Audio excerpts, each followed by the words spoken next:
ผมเริ่มเห็นคนมีฐานะคนชนชั้นกลาง ที่มีการศึกษามีหน้าที่การงาน เรียกว่าอายุ40บวกพี่บวง หลายค อื น ม ออกมาอัดคลิปทำคอนเทนต์ว่าตกงานในวัย40เนี่ยไม่ใช่เรื่องตลก อืม หลายคนที่อยู่ในตำแหน่งงานสูงๆในบริษัททำงานมามีอายุงาน5ปีบวก10ปีบวก แล้วเขาไม่คิดว่าตำแหน่งเขาเนี่ยมันจะเป็นตำแหน่งที่โดนปลดด้วยซ้ำจากการมาของ AI อะไรเงี้ยแต่ด้วยเพราะว่า อืม ในสถานการณ์ปัจจุบันมันมีทั้งเรื่องเศรษฐกิจด้วย การแข่งขันสูง อืม หลายคนพยายาม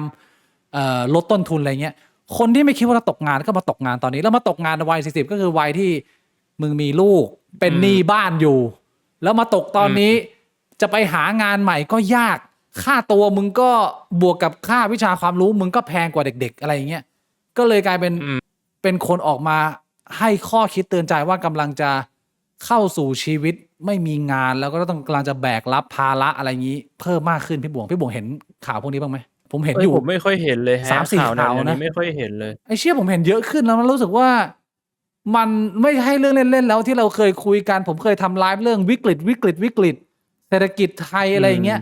แต่ว่าในอาทิตย์เนี้ยผมรู้สึกว่าผลลัพธ์มันเริ่มผลิดอกออกผลแล้วไม่ใช่แค่คนชนชั้นกลางหรือว่าคนที่ทำงานตำแหน่งสูงๆนะคนแรงงานจำนวนมากก็โดนเลย์ออฟกันออกมาแบบเป็นกุลุตอะเพราะว่าหุ่นยนต์แม่งเข้ามาแทนที่แรงงานเยอะอยู่แล้วพอสมควรพี่บวง คนตกงานเยอะในปีนี้แล้วผมคิดว่าปีหน้าก็จะเพิ่มขึ้นไปอีก ที่ผมอยากจะมาถามพี่บวงเนี่ยคือ หลายๆ คนกำลังจะเข้าสู่สภาวะต้องจนแบบหลีกเลี่ยงไม่ได้ คือบางคนไม่เคยมีบทเรียนนี้เลยนะ คนที่เป็นคนชนชั้นกลางอะไรเงี้ยใช้ชีวิตดีมาตลอด แล้วพอมึงสูญเสียรายได้ก้อนใหญ่ไปแล้ว ไม่เห็นแม้กระทั่งโอกาสในการจะกลับเข้าไปทำงาน เพราะว่าทุกที่แม่งตึงกันหมดเนี่ย มันก็เรียกว่าบทเรียนแห่งความจนมันกำลังจะเข้ามา แต่ผมว่าถามพี่บวงว่าในมุมพี่บวงเนี่ยพี่บวงนิยามความจนยังไงของพี่บวงที่เรียกว่าจน พี่บวงเคยสัมผัสความจนมาก่อนไหมก่อนที่จะเป็นบวง 1%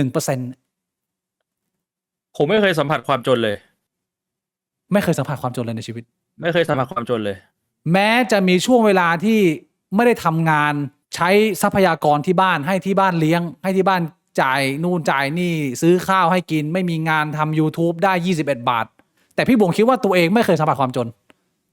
ใช่ ผมคิดว่าความจนคือการมิสแมทช์การไม่ตรงกันของความต้องการของคุณกับเงินในกระเป๋า หมายความว่ามันไม่เกี่ยวว่าคุณจะมีเงินเยอะหรือเงินน้อย ต่อให้คุณมีเงินน้อย แต่ว่าถ้าความต้องการในชีวิตของคุณมันเงินนั้นมันใช้พออ่ะผมมองว่าไม่จน แต่ว่าถ้าสมมติคุณมีเงินเยอะ แต่ว่าความต้องการคุณแม่งเยอะกว่าเงินที่มีแม่งไม่พออ่ะอันนั้นคือคุณจนแล้วเพราะฉะนั้นเนี่ยผมเลยคิดว่าผมอ่ะไม่เคยสัมผัสความจนเลย เพราะว่าบ้านผมไม่ได้รวยนะพ่อแม่ผมโตมาจากสลัมแล้วก็ทำงานแบบหามรุ่งหามค่ำผมไม่ได้แบบว่ามีบ้านหรูๆอยู่ ผมไม่ได้กินอาหารแพงๆเมื่อก่อนพิซซ่าแมคโดนัลด์นี่คือไม่เคยแตะถือว่าเป็นอาหารหรูสำหรับผม แต่ว่าด้วยความที่พ่อแม่ผมเขาเลี้ยงมาแบบเขาไม่ได้เลี้ยงแบบผมแบบคุณหนูอ่ะเพราะฉะนั้นผมไม่มีความคาดหวังว่าผมต้องได้กินอาหารดีๆนึกออกปะสำหรับผมคือแม่ผมทำอาหารให้กินอ่ะแบบผัดผักมีเนื้อหมูมีข้าวมีน้ำซุปคือผมเอนจอยแล้วผมอร่อยผมชอบแล้วนึกออกใช่ไหมแล้วตอนเด็กๆเนี่ยถามว่าผมมีความอยากได้เหมือนเพื่อนๆคนอื่นไหมมีนะเวลาเห็นเพื่อนแบบว่าเอาทามากอจิมาที่โรงเรียนอย่างเงี้ยมีรถทามิยะอย่างเงี้ยผมไม่เคยมีแต่ว่าแม่ผมเนี่ยเขามีวิธีหนึ่งที่ง่ายมากก็คือตอนที่ผมร้องไห้อยากได้ทามากอจิเนี่ยเขาใช้มือขวาของเขาเนี่ยวาดแหวกอากาศมาตบหน้าผมด้วยความแรงไม่มีการยั้งแล้วพอผมร้องไห้เนี่ยเขาก็ตบผมซ้ำแล้วซ้ำอีกแล้วเขาบอกว่าถ้าผมไม่อยู่ร้องไห้เขาจะตบผมอยู่อย่างนั้นเขาจะตีผมอยู่อย่างนั้นไอการเลี้ยงแบบเนี้ยมันทำให้ผมไม่มีความคาดหวังนึกออกไหมมันไม่มีความอยากได้หลงเหลือในใจเพราะว่าแม่ผมเขาได้ตบความอยากได้ออกไปจากใจของผมผมเลยโตมาไม่ได้มีความรู้สึกอยากได้เท่าไหร่มันเลยไม่ได้รู้สึกว่าผมจนผมรู้สึกว่าชีวิตมันก็แฮปปี้ดีก็คือเรามีข้าวกินมีที่นอนอยู่ได้ไม่ได้มีปัญหาแล้วพอโตมาเนี่ยอย่างที่ผมบอกบ้านผมเนี่ยไม่ได้ฐานะดีก็จริงแต่ว่าพูดตามตรงเขาก็ไม่ได้ยากจนก็คือเรียกว่าฐานะปานกลาง เพราะฉะนั้นเนี่ยผมเลยโตมาในจุดที่ตอนเด็กๆเนี่ยพ่อแม่เราเลี้ยงเรามาเราไม่ได้สัมผัสความจน แล้วพอเราเริ่มเรียนจบแล้วก็ทำงานเนี่ย ผมพูดตามตรงนะ มันก็คือที่บ้านผมเขาก็ซัพพอร์ตไงตอนที่ผมเริ่มทำ YouTube เนี่ย ตอนนั้นผมยังเรียนไม่จบ แล้วพอยังเรียนไม่จบเนี่ยพ่อผมก็ยังให้เงินใช้ ผมก็ทำ YouTube ไปให้เงินใช้ จนผมเรียนจบพ่อผมเขาก็ไม่ให้เงินแล้วพอผมเรียนจบ แต่ว่าตอนที่เรียนจบเนี่ย YouTube มันก็สร้างรายได้ได้จนผมสามารถเลี้ยงดูตัวเองได้ ซึ่งมันไม่เยอะเดือนนึงไม่ถึงหมื่น แต่ว่าด้วยความที่ผมโตมาแบบผมไม่ได้มีความต้องการจะไปอยู่ในที่ที่หรูไปกินอาหารแพงๆไปเที่ยวอยู่ตลอดเวลาไอ้เงินไม่ถึงหมื่นนะผมก็เลยอยู่ได้ แล้วด้วยความที่ผมไม่ต้องมีภาระในการจ่ายค่าเช่าบ้านใช่ไหมผมก็อยู่บ้านพ่อผมมันก็อยู่ได้ก็กินอาหารตามข้างทางก็กินได้ คือถ้าให้ผมมองจากคนนอกเข้าไปเนี่ยมันอาจจะแบ่งเป็น2มุมมองก็คือว่า attitude ของความเป็นคนจนพี่บุ๋มไม่เคยสัมผัสแม้พี่บุ๋มจะใช้ชีวิตแบบคนจนใช่ประมาณนั้นคือสภาพชีวิตตอนเด็กๆเนี่ยแม่งจนแหละถ้าเกิดว่ามองโดยรวมแต่ว่าตัวมึงไม่ได้รู้สึกว่ามึงจนประมาณนี้ใช่ความรู้สึกมันไม่ได้รู้สึกว่าเราจนเลยเราไม่ได้ทรมานเราไม่ได้รู้สึกแย่ที่เราไม่มีอย่างคนอื่นแล้วหลายๆคนผมเคยเห็นบางคนเขาดีเบตกันเรื่องนี้พี่บวงการโรแมนติไซส์ความจนอะไรประมาณนี้ที่เขาบอกว่าความจนเนี่ยถ้าเกิดว่ามึงเคยได้สัมผัสความจนแล้วเนี่ยความเครียดจากความจนเนี่ยมันจะบีบให้มึงเอาศักยภาพตัวมึงออกมาเนี่ยว่ามันเป็นข้อดีของความจนอันนี้พี่บวงเห็นด้วยหรือปฏิเสธผมปฏิเสธเพราะว่ามันไม่ใช่ทุกคนที่จนแล้วมันจะคิดได้มันถึงเป็นการโรแมนติไซส์ไงผมว่าคนมันคิดได้ไม่เกี่ยวกับว่ามันจนไม่จนหรอกเพราะฉะนั้นมึงจนถ้ามึงคิดไม่ได้มึงก็แบบว่าไปปล้นคนอื่นไงหรือมึงก็แบบว่าเกาะญาติแดกมึงก็ไปขอเงินถ่ายเงินญาติแล้วก็เอามาปั่นสล็อตไงโอ้โหมีให้เห็นเยอะแยะใช่ถูกปะไอ้ตรงเนี้ยเพราะฉะนั้นผมคิดว่าไม่ใช่เลยการที่บอกว่าจนแล้วมันจะบีบบังคับให้มึงดึงศักยภาพออกมาน่าสนใจมากพี่บวงคือหลายๆคนพอเผชิญกับความจนเนี่ยแต่ละคนเลือกแก้ปัญหาและดำเนินชีวิตต่างกันซึ่งไอ้คำว่าความคิดมึงมันแบบว่าจะนำพามึงไปยังไงเนี่ยผมว่าตรงนี้เนี่ยน่าสนใจส่วนตัวผมคิดว่าสิ่งที่ทำให้มันแตกต่างในผู้คนที่อาจจะเติบโตเกิดมาจากความจนหรือชีวิตมึงเคยโอเคอยู่แล้วอยู่ดีมึงมาเคยจนเนี่ยความต่างมันคือเรื่องของวิสัยทัศน์ใช่ไหมพี่บวงถ้ามึงเป็นคนมีวิสัยทัศน์เนี่ยต่อให้มึงไปอยู่ในสภาพของความจนมึงก็จะยังอยู่ได้และมึงยังหาหนทางที่จะกลับเข้าแทร็กอยู่เสมออันนั้นคือคนที่มีวิสัยทัศน์ส่วนคนที่ไม่มีวิสัยทัศน์แล้วไปอยู่ในความจนเนี่ยมันก็จะกลืนกินมึงไปทำให้แบบว่าผมก็ต้องพูดว่าผม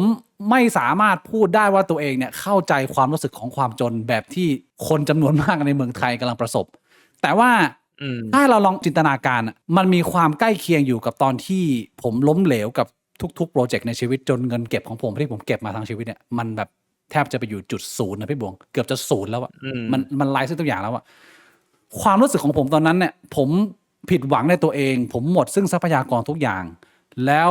ผมก็พยายามจะเป็นคนมีความรับผิดชอบคือแม้เราจะหมดแล้วแต่เราไม่อยากรบกวนคนรอบตัวเลยเราไม่อยากรบกวนคุณพ่อคุณแม่เลยซึ่งในบางทีมันก็อาจจะเป็นการบีบคั้นตัวเองมากเกินไปและอาจจะเป็นความทุกข์ด้วยแต่ว่าความรู้สึกของผมตอนนั้นที่ผมจำได้คือมันเหมือนกับว่าร่างกายมันเปิดโหมดเอาตัวรอดแหละพี่บวงความจนกับความเครียดพอมันมีโหมดนี้เข้ามาเนี่ยมันบีบให้วิสัยทัศน์เราที่แม้จะเคยมีนะถ้าเรามีคนมีการศึกษานะเราก็เดินทางไปหลายประเทศนะถ้าพอมันไปอยู่ในสภาวะจนแบบไม่มีตัวเลือกให้ทำอะไรมากคือสมองวันมันจากที่เคยมองอะไรกว้างๆมันคิดอะไรสั้นๆหมดเว้ยมันแบบว่ามันหมกมุ่นอยู่กับการเอาตัวรอดมันเหนื่อยล้ามันไม่รู้จะทำไงมันคิดแต่เรื่องว่าจะประหยัดยังไงจะ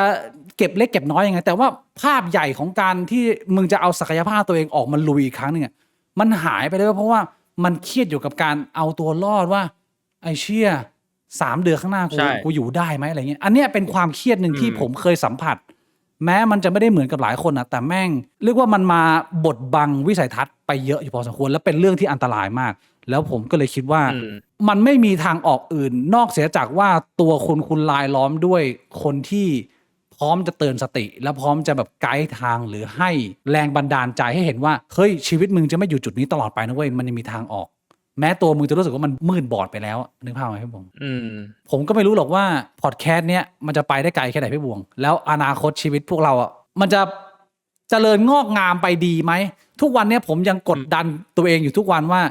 ถ้ามึงไม่ทำเต็มที่เนี่ยวันดับของมึงมันก็จะมาเร็วขึ้น ผมก็มีความเครียดมีความกดดันที่ให้ตัวเองอยู่ตลอดแต่พยายามหล่อเลี้ยงให้มันไม่เครียดจนเกินไป เพื่อที่เราจะได้เพอร์ฟอร์แมนซ์งานเราได้เต็มที่มากขึ้น หรือว่าในทุกๆครั้งที่เรามาทำอะไรเงี้ยแต่ว่าอีกมุมหนึ่งอ่ะในมุมของหลายๆคนที่ได้ขุดศักยภาพตัวเองออกมา เหมือนกับที่จันเลสเคยบอกเหมือนที่พี่บวงเคยบอกหรือในสถานการณ์ผมก็เหมือนกัน ตัวผมไม่เคยคิดว่าจะออกมาเป็นคนหน้ากล้องมาเป็นคนสาธารณะแบบนี้เลย เพราะว่าผมแวลูความเป็นส่วนตัวของชีวิตมาตลอดทั้งชีวิต เพราะว่ามันคืออิสรภาพในการเป็นตัวเอง แล้วก็ไม่ต้องมานั่งระแวงกับพยันอันตรายจากสาธารณะอะไรเงี้ยแต่ว่าพอผมดำเนินชีวิตไปถึงจุดที่มันไม่เหลือเฮียอะไรแล้วพี่บวกมันไม่เหลือออปชันในชีวิตแล้ว ความจนหรือบ างค ค รั้ง วาม มันก็ต้องยอม ใช่ ความจนหรือว่าความไร้ซึ่งหนทางเนี่ยมันบีบบังคับให้กูแล้วต้องทำสิ่งนี้ที่กูมีความกังวลความกลัวมาตลอดว่าตัวเองจะทำไม่ได้ หรือว่ามันจะเกิดอะไรขึ้นตามมา1 2 3 4มันก็มีมุมนี้อยู่เหมือนกันนะแต่ว่าอันนี้มันจะเหมือนกับการโรแมนติไซส์ไหมหรือว่ามันเป็นเหตุและผลในมุมพี่บวง ผมคิดว่ามันก็ไม่ใช่การโรแมนติไซส์นะคือในเรื่องราวที่พี่บิ๊กเล่าให้ฟังอ่ะมันเป็นประสบการณ์ส่วนตัวของพี่บิ๊กไงพี่บิ๊กแค่เล่าว่าพี่บิ๊กเจอแบบนี้มาแล้วพี่บิ๊กมีความคิดแบบนี้ แต่พี่บิ๊กไม่ได้บอกว่าแบบเอ้ยถ้าคุณจนน่ะคุณต้องมีความคิดแบบนี้ ผมว่ามันมีความต่างกันอยู่กับการที่จะใช้คำว่าโรแมนติไซส์ แล้วพี่บวงให้กำลังใจคนที่สูญเสียงานแล้วก็ยังไม่เห็นหนทางในการจะได้งานมาเร็วๆนี้ แล้วก็แบบดูมืดมนในเศรษฐกิจไทยตอนนี้หน่อยพี่บวง อยากจะให้กำลังใจครับ แล้วก็ไม่ใช่แค่อยากจะให้กำลังใจ ผมอยากจะพูดถึงเรื่องราวที่ผมเคยฟังมาแล้วผมคิดว่ามันเป็นประโยชน์แล้วกัน แต่ว่าคุณจะไปปรับใช้ยังไง อันนั้นมันก็ต้องสุดแล้วแต่คุณเลยนะ แน่นอนว่าผมก็คงไม่สามารถแนะนำให้ใครทำอะไรได้ทำได้แค่บอกเล่าเรื่องราวมา คือตะเกียมันมีเรื่องหนึ่งที่พี่บิ๊กพูดได้น่าสนใจมาก ก็คือเรื่องของการที่บางครั้งเวลาเราอยู่ในสถานะที่เราไม่เหลืออะไร เราจนเราเอาเวลาไปเครียดกับการที่เรามานั่งคิดว่าพรุ่งนี้จะยังไงต่อ เดือนนี้จะยังไงต่อ เดือนหน้าจะยังไงต่อ หรือลูกเราจะอยู่ยังไง พ่อแม่เราจะอยู่ยังไง แล้วมันไปเดรนพลังงาน มันไปตัดพลังงานเรา มันไม่มีพลังงานไปทำอย่างอื่น ผมเลยบอกเลยว่าไอ้เรื่องนี้มันเป็นเรื่องที่แม่งจริงมากๆมันเป็นเรื่องหนึ่งที่ผมพยายามที่จะจัดการกับมันมาตลอด มันคือเรื่องของ will power ในแต่ละวันที่เรามี คนเราแม่งมีเวลา24 ชั่วโมงเหมือนกันหมดใช่ปะเรามองทรัพยากรคร่าวๆบางคนมองแค่ว่าเรามีเวลา หรือถ้ามองเพิ่มขึ้นมาก็คือเรามีเงิน หรือถ้ามองเพิ่มขึ้นมาคือเรามีคอนเนคชั่นยังไง แต่ว่าเรื่องของจิตใจเราเราไม่เคยมอง ตรงเนี้ยผมว่าถ้าสมมุติว่าคุณเป็นคนที่อยู่ในสถานการณ์นี้แม่งยิ่งเป็นเรื่องสำคัญมากๆที่คุณจะต้องบริหาร will power ของคุณต้องมองให้มันเป็นทรัพยากรว่าวันหนึ่งเนี่ยคุณมี will power หรือคุณมีกำลังใจที่จะทำอะไรอยู่จำกัด แล้วหมายความว่าถ้าคุณเอากำลังใจของคุณที่มีอยู่จำกัด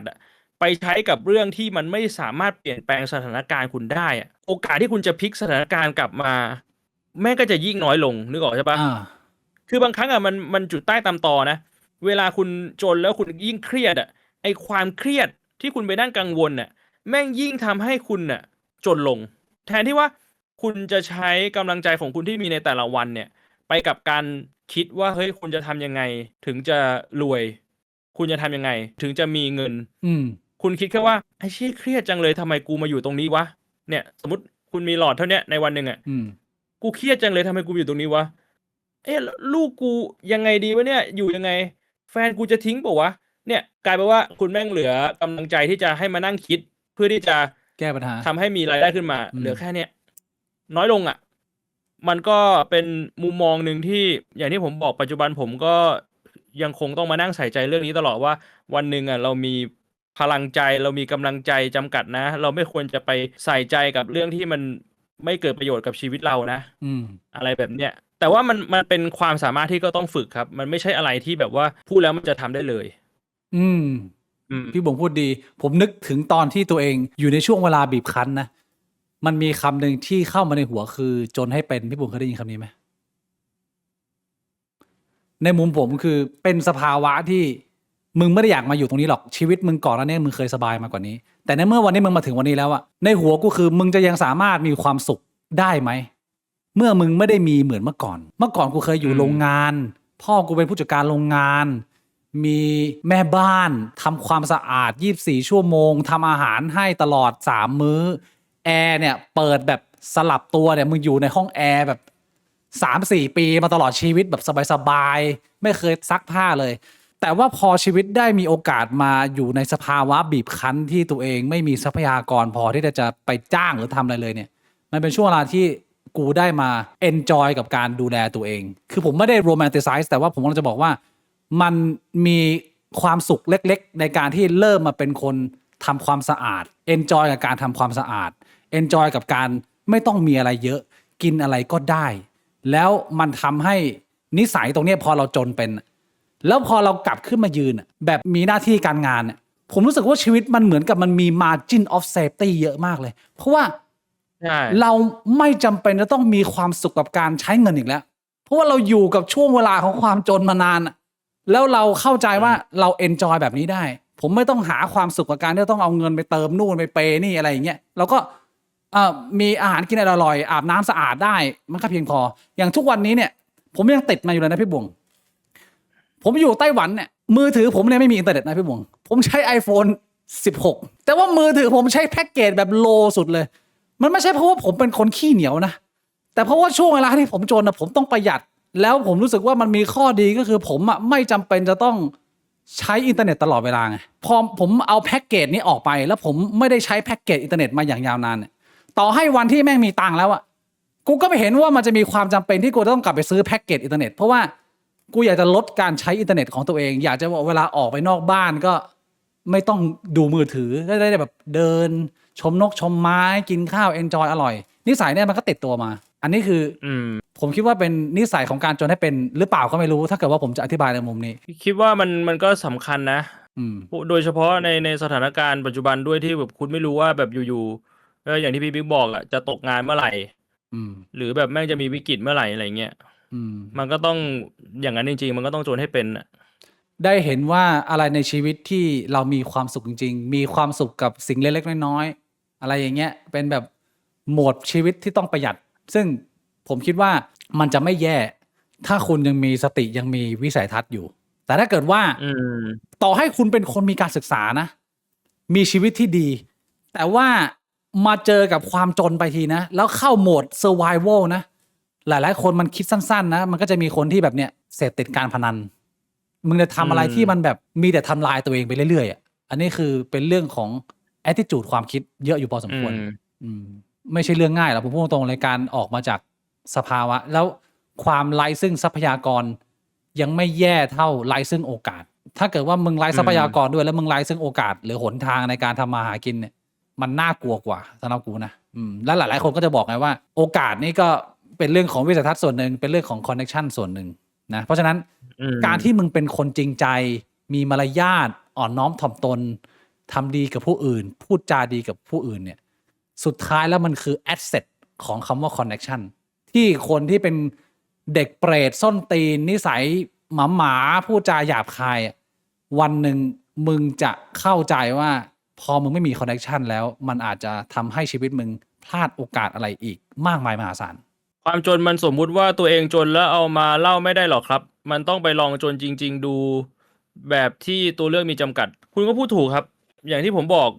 ผมก็พูดไปตั้งแต่แรกแล้วว่าชีวิตผมไม่เคยสัมผัสความจนเลย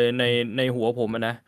เพราะฉะนั้นเนี่ยผมก็คงไม่สามารถบอกได้หรอกว่าผมรู้จริงๆว่าคนที่เขาจนจริงๆเนี่ยเขารู้สึกไงแต่ว่าตอนเด็กๆผมเคยนะที่แบบว่าต้องอดมื้อกินมื้อแต่นั่นแหละผมก็ไม่ได้จะบอกว่าผมจนนะเนี่ยครับมันก็เป็นตัวอย่างการที่คุณเอาหลอดกำลังใจในแต่ละวันของคุณมาคิดในเรื่องนี้ก็คือหลอดมันลดลงไปแล้วไงแทนที่คุณจะไปคิดว่าแบบเชี่ยกูหลุดจากสถานการณ์นี้ยังไงดีไม่เกี่ยวกับเรื่องฐานะแหละผมก็คงไม่ได้จะบอกหรอกว่าคำพูดผมเนี่ยเอาไปใช้แล้วมันประสบความสำเร็จแน่นอนแล้วแต่คนจริงๆครับ